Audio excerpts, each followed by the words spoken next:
Good morning. ప్రభువైన యేసుక్రీస్తు వారి పరిశుద్ధ నామములో అందరికీ శుభాలు. ఈరోజు మన అనుదిన ఆత్మీయ ఆహారంగా యెషయా గ్రంథం నుండి 62వ అధ్యాయము 4వ వచనాన్ని ధ్యానించుకుందాం.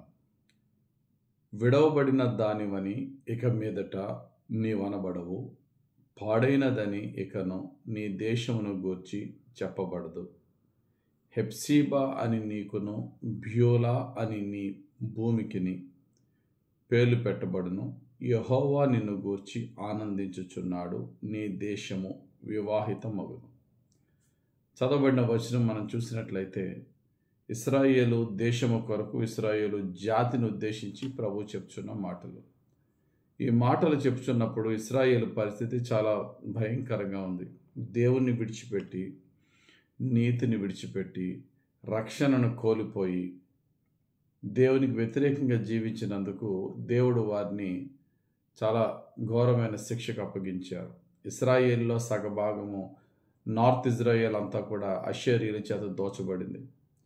యూదులు బబులోను చేతిలో బానిసలుగా భయంకరమైన స్థితికి కొనుపోబడే ముందుగా దేవుడు అనేకమైన ప్రవక్తల ద్వారా హెచ్చరిస్తూ ఉన్నాడు. అయితే దేవుని శిక్షను దేవుడు ముందుగా ఎలా తెలియజేశాడో, శిక్షతో పాటు ఆయన ఇచ్చే రక్షణను గురించి కూడా దేవుడు చెప్తున్నాడు. నీవు అన్ని శ్రమల్లో, నీ కష్టాల్లో, నీ బాధల్లో నా వైపు తిరిగినట్లయినా నీ నీతి మరలా నీవు పోగొట్టుకున్న నీ నీతిని, పోగొట్టుకున్న నీ రక్షణను మరలా నీవు దక్కించుకొని మరలా నా తట్టు తిరిగినట్లయితే విడవబడిన దానిగా ఉన్న నిన్ను 2 పేర్లతో నేను పిలుస్తానంటున్నాడు. 1 హెప్సీబా అట, 2 బ్యూలా అట. ఈ 2 పేర్లకి అర్థం అదే వచనంలో దేవుడు చెప్తున్నాడు. హెప్సీబా అంటే నిన్ను చూచి నేను ఆనందిస్తాను. You are my delight.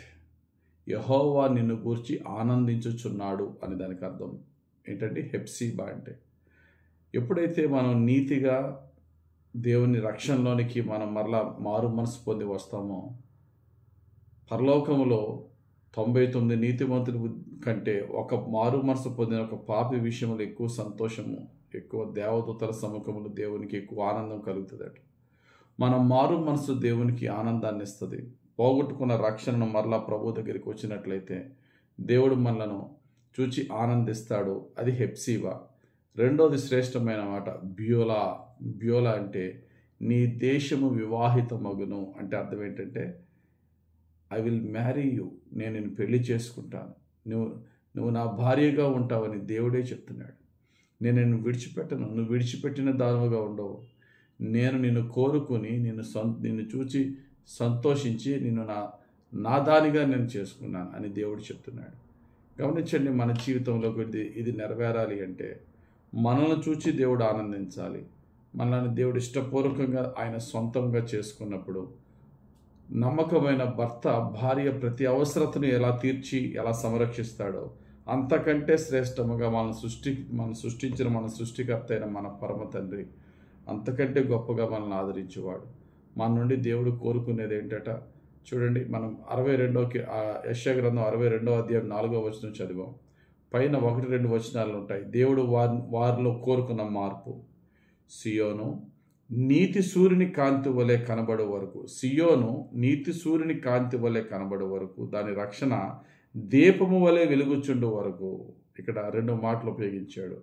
1 నీతి, 2 రక్షణ. నీతి ఒక సూర్యుని కాంతి అంత నీతి నీలో ఉండాలి. రక్షణ ఆరిపోయిన దీపంగా కాదు, వెలుగుతున్న దీపం వలె వెలుగుచూ ఉన్నప్పుడు అనే మాట ఇక్కడ మనం చూస్తున్నాం. దేవుడు నీ జీవితంలో, నా జీవితంలో నీతిని, రక్షణను దేవుడు చూస్తున్నాడు. మరలా విడిచిపెట్టిన నీతిని, మరలా మనం నీతిని పట్టుకొని ప్రభు దగ్గరికి వచ్చావా?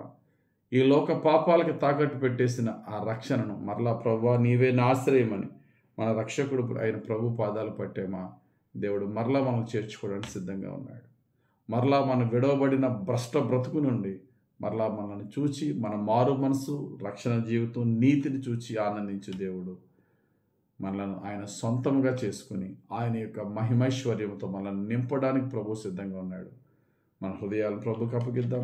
విడిచిపెట్టి ప్రభు వైపు తిరుగుదాం. ప్రభు ద్వారా నీవే నా హెప్సిబా, నా బ్యోలా అని ప్రభు ద్వారా పిలువబడే గొప్ప భాగ్యము పరిశుద్ధాత్ముడు మనకు అనుగ్రహించి మనం దీవించును గాక. ఆమేన్. ప్రార్థన చేసుకుందాం. మహిమగల తండ్రి, మీరిచ్చిన వాక్యం బట్టి వందనాలు.